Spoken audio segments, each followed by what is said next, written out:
അവരിൽ ചില ആളുകൾ ഹീൽഡ് ചെരുപ്പ് ധരിച്ച് പുറത്തിറങ്ങി എന്നുള്ളതാണ്. നീളമില്ലാത്ത പെൺകുട്ടികളൊക്കെ പൊതുജനങ്ങളെ വശീകരിക്കാൻ വേണ്ടി ഹീൽഡ് ചെരുപ്പിട്ട് പുറത്തിറങ്ങുക. അന്നുള്ളതല്ല, ഇന്നുമുണ്ടതൊക്കെ.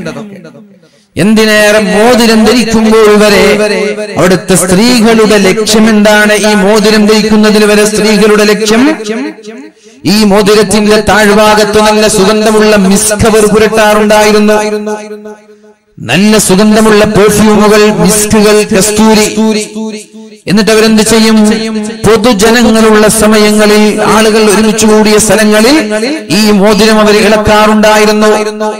അപ്പോ അതിന്റെ അകത്തലങ്ങളിൽ നിന്ന് പരന്നു വരുന്ന സുഗന്ധം ജനങ്ങളുടെ മൂക്കിലേക്കെത്തും. ആളുകൾ നോക്കും, ആരാണിത്, എവിടെയാണിത്, ഈ സുഗന്ധം എവിടെ? അപ്പൊ ഈ പെണ്ണിനെ കാണും, പെണ്ണിന്റെ പിന്നാലെ പോകും. ഈ രീതിയിൽ ബനൂ ഇസ്രായേലുകാർ പഴയ കാലത്ത് അന്നത്തെ അപ്ഡേഷനാണിത്. അന്ന് ജനങ്ങളെ വശീകരിക്കാനുള്ള വഴിയാണിത്. ഇന്നത്തെ വശീകരിക്കുന്ന വഴിയാണ് ടിക്ടോക്ക് എന്ന് പറയുന്നത്. ഇന്നിപ്പോ പെൺകുട്ടികൾ മോതിരത്തിന്റെ താഴെ ഇട്ടിട്ട് മിസ്കും പെർഫ്യൂമും കൂൾ വാട്ടറൊക്കെ അടിച്ചു പോയാൽ ഒരു കുഞ്ഞുമോന് നോക്കൂല. കാരണം എല്ലാരും കൂൾ വാട്ടർ അടിക്കുന്നതാണ്. അന്നത്തെ സൗകര്യങ്ങളായിരുന്നു, അത് വെച്ച് അവർ ചെയ്തു. ഇന്നത്തെ സൗകര്യം വെച്ച് നമ്മൾ ചെയ്യുന്നു. മഹാനായ മുആവിയ റളിയല്ലാഹു അൻഹു ഹജ്ജിന്റെ സമയത്ത് മിമ്പറിന്റെ മുകളിൽ കയറി ഒരു കെട്ടുമുടിയുണ്ട്, അദ്ദേഹത്തിന്റെ കയ്യിൽ ഒരു കെട്ടുമുടിയുണ്ട്. എന്നിട്ട് അവിടെ കൂടിയിരിക്കുന്ന ആലിമീങ്ങളുടെ മുഖം നോക്കി ചോദിച്ചു, എന്തേ നിങ്ങൾ മിണ്ടാത്തത്, എന്തേ നിങ്ങൾ പ്രതികരിക്കാത്തത്? ഈ മുടിക്കെട്ടുകൾ അല്ലാഹുവിന്റെ ഹബീബ് നിരോധിച്ചതല്ലയോ? ചെറിയ മുടികളുള്ള പെൺകുട്ടികൾ, നല്ല അയൺ ചെയ്ത മുടികൾ, വെപ്പുമുടികൾ തന്റെ തലയിൽ വെച്ചുകൊണ്ട് മറ്റുള്ളവരെ വശീകരിക്കുന്ന ഒരു കാലമുണ്ടായിരുന്നു. അതേപോലെ പാദസരങ്ങളിൽ ശബ്ദമുണ്ടാക്കുന്ന പാദസരങ്ങൾ ധരിച്ച് ആളുകളുള്ള വഴിയിലൂടെ വച്ച് നടന്നു പോകുന്ന പെൺകുട്ടികൾ. ഇതെല്ലാം അല്ലാഹുവിന്റെ ഹബീബിന്റെ കാലത്ത്, ബനൂ ഇസ്രായേലുകാരുടെ കാലത്ത് മറ്റുള്ളവരെ വശീകരിക്കാൻ വേണ്ടി ഉപയോഗിച്ച മീഡിയകളാണ്. എന്നാൽ ഇന്ന് നമ്മൾ ഉപയോഗിക്കുന്നത് ടിക്ടോക്കാണ്, മ്യൂസിക്കലിയാണ്, ഇൻസ്റ്റയാണ്, ഫേസ്ബുക്കാണ്, വാട്സപ്പാണ്. തന്റെ മനോഹരമായ ഫോട്ടോകൾ ഇന്ന് കണ്ടോളൂ, പിടിച്ചോളൂ, നോക്കിക്കോളൂ. തന്റെ മനോഹരമായ വീഡിയോകൾ ചുണ്ടുകൾ ചുവപ്പിച്ച്, മുഖം വെളുപ്പിച്ച്, തന്റെ ഹിജാബ് കൂർപ്പിച്ച് ജനങ്ങളിലേക്ക് അയച്ചു കൊടുക്കാൻ, ആസ്വദിക്കാനും വേണ്ടുവോളം നോക്കാനും വേണ്ടി. ഇത് തന്നെയല്ലേ ടെംപ്റ്റേഷൻ എന്ന് പറയുന്നത്? ഇത് തന്നെയല്ലേ ജനങ്ങളെ ആകർഷിപ്പിക്കുക എന്ന് പറഞ്ഞാൽ? ഇത് തന്നെയല്ലേ? അത് കാരണത്താൽ ബനൂ ഇസ്രായേലുകാർ നശിച്ചുവെങ്കിൽ എന്റെ പ്രിയപ്പെട്ട മുസ്ലിം സഹോദരിമാരോട് പറയാനുള്ളത്, നമ്മുടെ സമുദായം തകർന്ന് തരിപ്പണമാകും. പരാജയത്തിന്റെ കയ്പുനീര് കുടിക്കേണ്ടി വരും നമ്മുടെ സമുദായം. ഈ ഒരു ആഭാസം നിരന്തരമായി തുടരുകയാണെങ്കിൽ, ഈ ഒരു ആഭാസം തുടർന്നാൽ പരാജയത്തിന് ഇനി കാത്തിരിക്കാനില്ല, പരാജയത്തിന് കാത്തിരിക്കാനില്ല. ഹബീബിന്റെ കാലത്ത് തന്നെ യജൂജ് മഅജൂജിന്റെ വൻമതിലുകൾക്ക് വിള്ളൽ വീണിട്ടുണ്ട് എന്ന് മുഹമ്മദ് റസൂലുള്ളാഹി സ്വല്ലല്ലാഹു അലൈഹി വസല്ലം.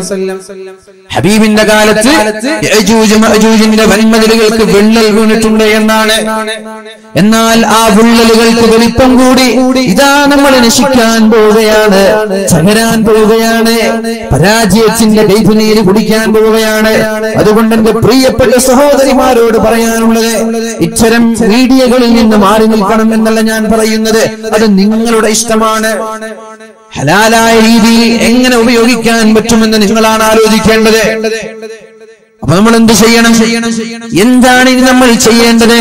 നമ്മുടെ വീഡിയോകളും നമ്മുടെ ഫോട്ടോകളും നമ്മുടെ ഫാമിലി സർക്കിളിന്റെ അകത്ത് തന്നെ ആയിക്കോട്ടെ, പുറം ലോകത്തേക്ക് വേണ്ട, പൊതുജനങ്ങളുടെ മുമ്പിലേക്ക് വേണ്ട. നിന്റെ ആങ്ങളമാർ, നിന്റെ ഭർത്താക്കന്മാർ, നിന്റെ മക്കള്, നിന്റെ വീട്ടുകാർ കണ്ടോട്ട് കുഴപ്പമില്ല. നിന്റെ അഭിനയം, നിന്റെ സൗന്ദര്യം, നിന്റെ ശരീരം, നിന്റെ വസ്ത്രം, നിന്റെ എല്ലാ ആക്ഷനുകളും നിന്റെ വീട്ടുകാർ കണ്ടോട്ടൊരു കുഴപ്പമില്ല. പക്ഷേ പൊതുജനങ്ങളുടെ മുമ്പിലേക്ക് പ്രദർശിപ്പിക്കുന്നത്, അന്യപുരുഷന്മാരുടെ മുമ്പിലേക്ക് നീ പബ്ലിഷ് ചെയ്യുന്നത് തെറ്റ് തന്നെയാണ്. മുസ്ലിം സമുദായത്തിന് തെറ്റാണ്. ഇനി ലിബറലിസം തലക്ക് പിടിച്ച ആളുകൾ, സോഷ്യലിസം തലക്ക് പിടിച്ച ആളുകൾ, യുക്തിവാദം തലക്ക് പിടിച്ച ആളുകൾ, ഫെമിനിസം തലക്ക് പിടിച്ച ആളുകൾ, നിങ്ങൾക്ക് സുഖമില്ലേ എന്ന് ചോദിച്ചാൽ പറയാനുള്ളത് ഇത് എന്റെ അഭിപ്രായമല്ല, മുസ്ലിമീങ്ങൾ പറയുന്നത് അള്ളാഹുവിന്റെ തീരുമാനമാണ്, അള്ളാഹുവിന്റെ പരിശുദ്ധ ഖുർആനിന്റെ തീരുമാനമാണ്, നമ്മുടെ സ്വയം തീരുമാനമല്ല നമ്മൾ ഇവിടെ പറയുന്നത്. അതുകൊണ്ട് അംഗീകരിക്കേണ്ടവർക്ക് അംഗീകരിക്കാം, അല്ലാത്തവർക്ക് തള്ളിക്കളയാം. ലക്കും ദീനുക്കും വലിയ ദീൻ, നിങ്ങൾക്ക് നിങ്ങളുടെ മതം, ഞങ്ങൾക്ക് ഞങ്ങളുടെ മതം. ഞങ്ങളത് പറയും, മുസ്ലിമീങ്ങളായ കാലത്തോളം ഞങ്ങളത് പറയും, പറഞ്ഞുകൊണ്ടേയിരിക്കും. നന്നാവേണ്ടവർക്ക് നന്നാവാം, അല്ലാത്തവർക്ക് ഒഴിവാവാം. ഈ അടുത്ത് എ റഹ്മാന്റെ ഒരു മകളുടെ ഫോട്ടോ ഫേസ്ബുക്കിലൊക്കെ ഒരു പ്രാകൃത വേഷം എന്ന രീതിയിൽ പലരും ഷെയർ ചെയ്യുകയുണ്ടായി. എ റഹ്മാന്റെ എന്തോ ഒരു അവാർഡ് വേളയിൽ അദ്ദേഹത്തിന്റെ മകൾ പർദ്ദ ധരിച്ചു, മുഖം മറച്ചു, എന്നിട്ട് മുഖവും മുഖയും ഒന്നും കാണാതെ ഏതോ ഒരു അവാർഡ് സ്വീകരിക്കാൻ വേണ്ടി വന്ന ഒരു ഫോട്ടോ.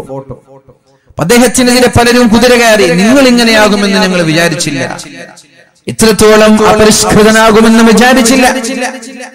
അപ്പോൾ അദ്ദേഹം എന്ത് ചെയ്തു, അദ്ദേഹത്തിന്റെ ഭാര്യയുടെയും മറ്റൊരു മകളുടെയും ഫോട്ടോ അദ്ദേഹം ഫേസ്ബുക്കിൽ ഇട്ടിട്ട് പറഞ്ഞു, അതവളുടെ ഇഷ്ടമാണ്, ഞാൻ അവളെ തടയാൻ പോയില്ല.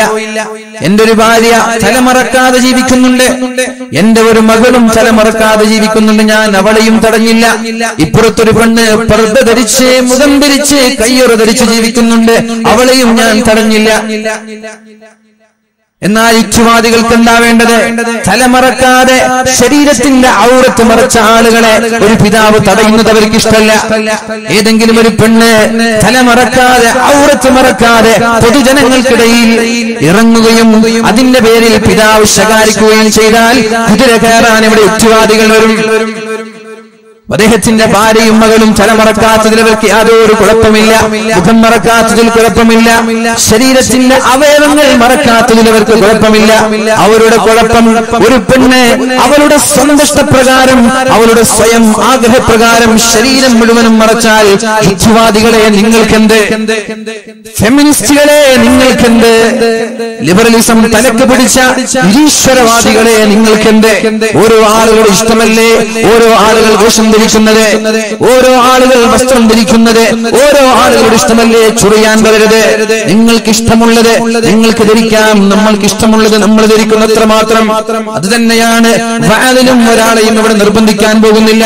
നിങ്ങൾ അത് തന്നെ ധരിക്കണം, അത് തന്നെ ചെയ്യണം, ഒരാൾക്കും ഇവിടെ നിർബന്ധമില്ല.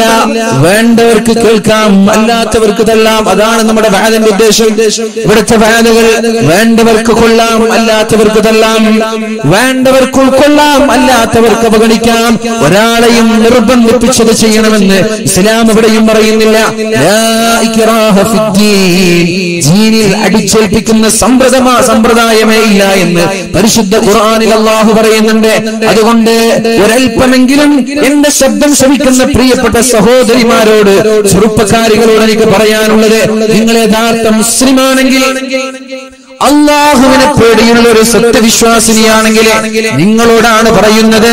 കാരണം നിന്റെ സൃഷ്ടാവ് അള്ളാഹുവാണ്, നിന്റെ ദൈവം അള്ളാഹുവാണ്, നിന്നെ സൃഷ്ടിച്ചത് അള്ളാഹുവാണ്.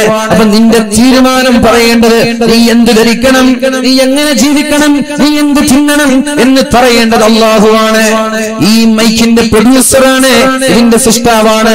ഇതെങ്ങനെ ഉപയോഗിക്കണം എന്ന് പറയേണ്ടത്, എത്ര വാട്ട്സ് വേണം, ഇതിന്റെ ആംപ്ലിഫയർ എങ്ങനെ വേണം, ഇതിന്റെ എങ്ങനെ വേണം, എല്ലാം പറയേണ്ടത്. ഇത് എത്ര കാലം ഉപയോഗിക്കണം, ഏത് രീതിയിൽ ഓപ്പറേറ്റ് ചെയ്യണം, ഇതെല്ലാം പറയേണ്ടത് ഇതിന്റെ നിർമ്മാതാവാണ്, മൊബൈൽ ഫോണിന്റെ നിർമ്മാതാക്കളാണ്. ഇതെങ്ങനെ ഉപയോഗിക്കണമെന്ന് പറയേണ്ടത്, വെള്ളത്തിലിടണോ ഇടേണ്ടേ എന്ന് പറയേണ്ടത്, വെള്ളത്തിലിടാൻ പറ്റുമോ ഇല്ലേ എന്ന് പറയേണ്ടത് ഇതിന്റെ നിർമ്മാതാക്കളാണ്.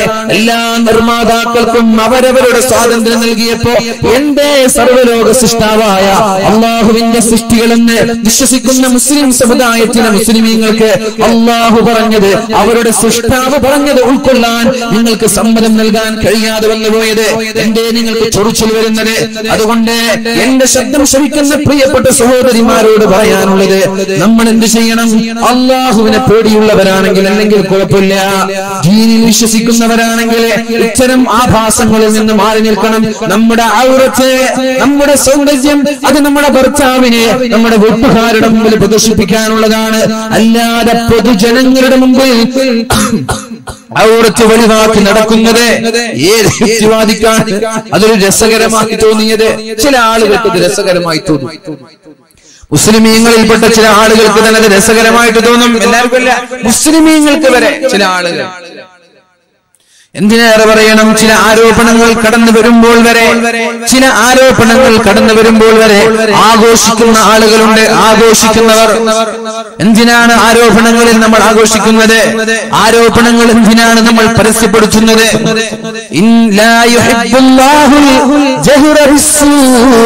അള്ളാഹുവിന് തിന്മയെ ഒരിക്കലും പരസ്യപ്പെടുത്തുന്നത് അള്ളാഹുവിന് ഇഷ്ടമല്ല. തിന്മകളെ പരസ്യപ്പെടുത്തുന്നത് അള്ളാഹുവിന് ഇഷ്ടമല്ല എന്ന് അള്ളാഹു